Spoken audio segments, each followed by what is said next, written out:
Publicly सबके सामने अनुद्धाचार्य ने कहा है, उसको साबित उन्हें करना होगा। आज और कल में इनके खिलाफ आक्रोश जो है संतों का बढ़ता ही जा रहा है। जय माता दी, जय श्री राम।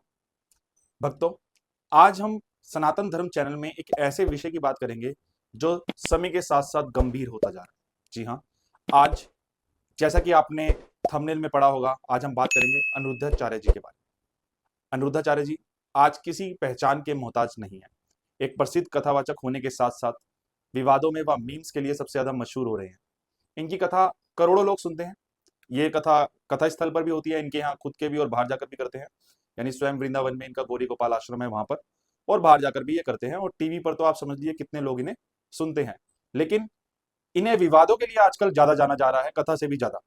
पिछले कुछ 15 महीने में, 10 महीने में कहूंगा, जो जैन धर्म के लिए इन्होंने कहा था, उसके बाद जो सबसे बड़ा मामला जो रहा था वो था राधा शब्द को लेकर भागवत में है या नहीं। और अब थोड़े दिन पहले ही माता सीता और द्रौपदी पर भी इन्होंने बयान दिया था कि इन्होंने कहा कि उनकी सुंदरता के कारण उनके साथ ये सब हुआ, यानी महिला विरोधी से माना गया था। लेकिन अब आज और कल में इनके खिलाफ आक्रोश जो है संतों का बढ़ता ही जा रहा है।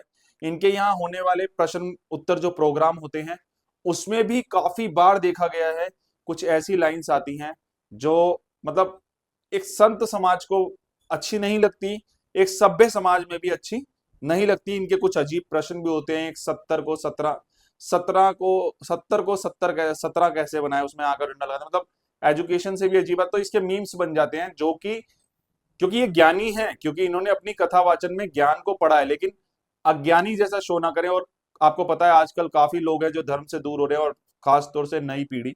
तो नई पीढ़ी को तो बहाना मिल जाता है मजाक उड़ाने का, और इनके मीम्स बनते हैं। तो हम सब यही चाहते हैं कि जो भी कथा वाचन कर रहा है वो उस श्रद्धा से करे, उस तरीके से करे, जो लिखा है उसी को पढ़ा जाए।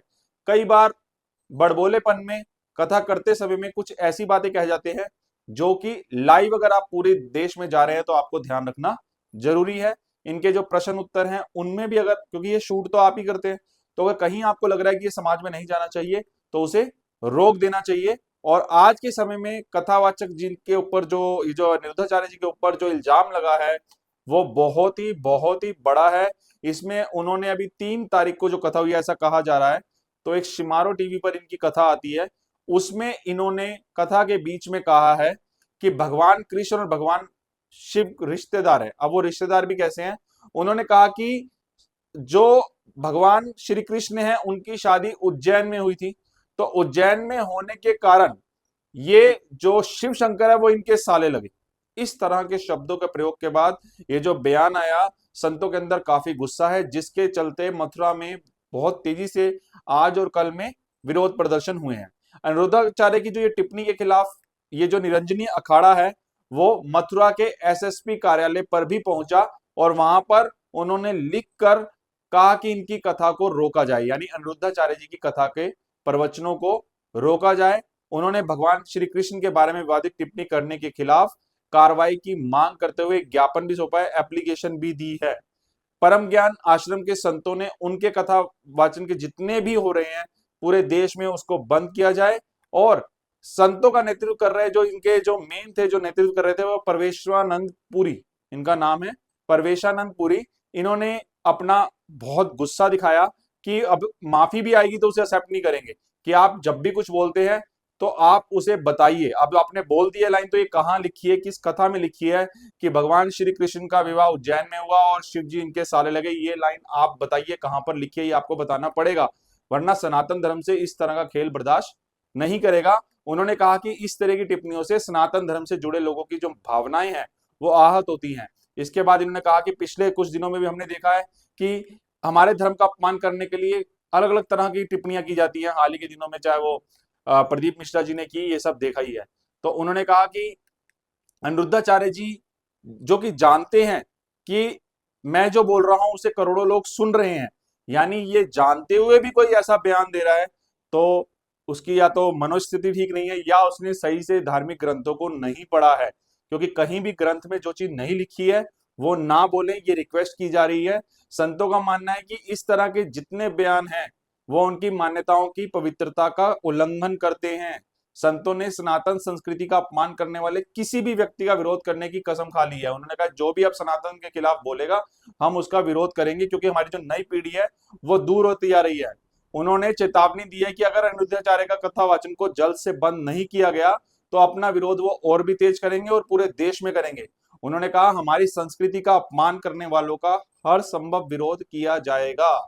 जी हाँ, सबसे बड़ा ये विवाद जब बड़ी तेजी से बढ़ने लगा तो अब अनिरुद्धाचार्य जी ने सामने आकर क्या कहा। अनिरुद्धाचार्य जी ने माफी मांगी है।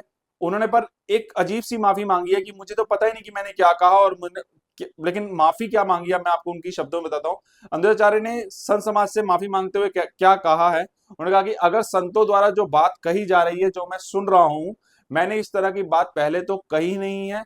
लेकिन पहले तो उन्होंने कहा कि मुझे पता ही नहीं है कि क्या बात है, जो शिव को लेकर कोई बात है, लेकिन मुझे पता नहीं क्या है। फिर उन्होंने कहा मैंने ऐसी कोई बात कही नहीं है, लेकिन फिर भी यदि मेरी वाणी से संतों का दिल दुखा है तो मैं उन संतों के चरणों में अपना मस्तक रखकर करोड़ों बार क्षमा प्रार्थना करता हूं। उन्होंने साथ में जोड़ा कि हम आपके बच्चे हैं, गलती तो बच्चे ही करते हैं, और मेरी वाणी से किसी भक्त का संतों का दिल दुखा हो तो मैं उनको करोड़ों करोड़ों बार क्षमा प्रार्थी हूं और मैं उनके चरणों में सिर रखकर माफी मांगता हूं। लेकिन यहीं पर एक रिपोर्टर ने पूछा था कि बार बार इस तरह से माफी मांगते रहेंगे तो क्या होगा। तो जो संत समाज से पूछा था, जो आंदोलन कर रहे थे, मतलब जो इसके लिए आवाज उठा रहे थे, जो मिलकर पहुंचे थे, तो उन्होंने कहा कि माफी से कुछ नहीं चलेगा। अब जो पब्लिकली सबके सामने अनिरुद्धाचार्य ने कहा है उसको साबित उन्हें करना होगा, अदरवाइज उन्हें अब ये कथा करना बंद करना होगा। आपकी इस बारे में क्या राय है, कमेंट जरूर कीजिए, क्योंकि आपका कमेंट आने वाली जनरेशन भी पढ़ेगी। वो हम लोगों को ये ना माने कि हम बेवकूफ हैं। आप लोगों अगर आज आवाज नहीं उठाएंगे तो कल बच्चों को मौका मिलेगा, वो खिलाफ बोलेंगे देखो आप भी तो इन पर विश्वास करते थे, उन्होंने कहा था कि शिव जो है वो कृष्ण के साले हैं, और फिर वो मजाक उड़ाएंगे। तो मैं उम्मीद करता हूं कि इतने कमेंट होने चाहिए कि आने वाली जनरेशन को पता चले कि सब जागरूक है और एक महिमा मंडन करके अपना कोई भी इस तरह से सनातन धर्म का मजाक नहीं उड़ा सकता। आशा करता हूं आपको ये खबर पसंद आई होगी। लाइक करें, सब्सक्राइब करें एंड शेयर करें, और कमेंट तो जरूर जरूर जरूर करें। धन्यवाद धन्यवाद। जय माता दी। राधे राधे।